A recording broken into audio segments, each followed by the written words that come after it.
দীর্ঘদিন ধরে সব আমদানি পণ্য বেসরকারি কন্টেনার ডিপো থেকে ডেলিভারি দেওয়ার দাবি ছিল ডিপোগুলোর।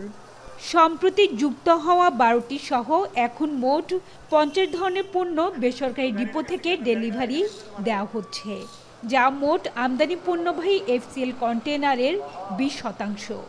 বাকি ৮০%-এর মধ্যে ৫৭% এফসিএল কন্টেনার বন্দরের ইয়ার্ডে খুলে ডেলিভারি দেওয়া হয়। ২০% সরাসরি চলে যায় শিল্প মালিকের কারখানায়, ৩ থেকে ৪% যায় রেলপথে। চট্টগ্রাম বন্দরের দাবি, বিশ্বের কোথাও বন্দর চত্বরে কন্টেনার খুলে পণ্য ডেলিভারি দেওয়ার নজির নেই। এতে বন্দরে কন্টেনার জট তৈরি হয়, স্বাভাবিক কার্যক্রমে নেতিবাচক প্রভাব পড়ে।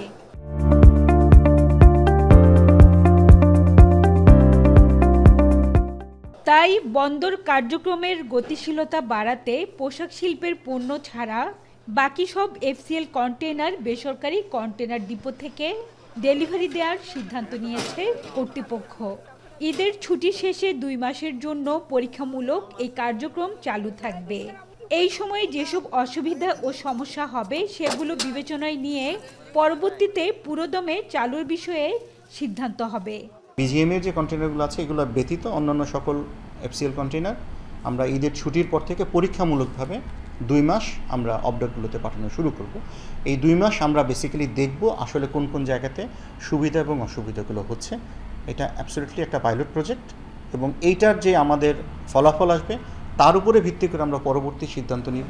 যদিও এই সিদ্ধান্তে অসন্তোষ জানিয়ে ব্যবহারকারীরা বলছেন, রফতানি কন্টেনারেরই চাপ সামলাতে পারছে না আইসিডিগুলো।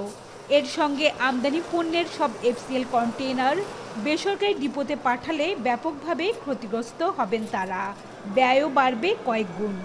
ডিপোর যে এক্সপেন্স আর পোর্টের যে এক্সপেন্স, এখানে অনেক ডিফারেন্স আছে। এতে ব্যবসায়ীদের অনেক ক্ষতিগ্রস্ত হবে এবং শুধু এক্সপেন্সের ম্যাটার না, এখানে তাদের ইকুইপমেন্ট সমস্যা আছে, তাদের সার্ভিসের ম্যাটার আছে। এক্সপোর্টের কন্টেইনার অফডক হজম করতে পারছে না, ইম্পোর্টের কন্টেইনার কোথায় নিয়ে যাবে ওনারা? এক্সপোর্ট কন্টেইনার তো লাইন ধরে বসে আছে, আমাদেরকে গার্ড দিয়ে এখন ঈদের দিন ওইখানে আমাদেরকে গার্ড দিতে হবে মাল চুরি না হওয়ার জন্য। যদিও সক্ষমতা আছে দাবি করে ডিপো মালিকদের সংগঠন বিগডা বলছে, আমদানিকারকদের সুবিধায় সাময়িক সময়ের জন্য ডুয়েল ডেলিভারি ব্যবস্থা চালু করতে পারে বন্দর। এক্ষেত্রে যার যেখানে সুবিধা সেখান থেকে পণ্য ডেলিভারি নেবে। প্রয়োজনে সব ধরনের এফসিএল কন্টেনার বেসরকারি অবডক থেকে ডেলিভারি দিয়ে ডুয়েল ডেলিভারি প্রথাটা রাখা যেতে পারে সাময়িকভাবে, যাতে কোনো আমদানিকারক চাইলে অবডক থেকেও তার আমদানি পণ্য ডেলিভারি নিতে সক্ষম হয় এবং চট্টগ্রাম বন্দর থেকেও চাইলে নিতে পারে। সকল ধরনের আমদানি পণ্য যদি বেসরকারি অবডকে দেওয়া হয় তাহলেও চট্টগ্রাম বন্দরের মধ্যে কন্টেইনার খুলে ডেলিভারি দেওয়ার ভলিউমটা অনেকাংশে কমে যাবে, যা চট্টগ্রাম বন্দরের গতিশীলতা উল্লেখযোগ্য হারে বৃদ্ধি করবে। প্রতি মাসে গড়ে ২৫,০০০ আমদানি কন্টেইনার হ্যান্ডলিং করে আইসিডিগুলো। হাজেরা শিউলি, এখন চট্টগ্রাম।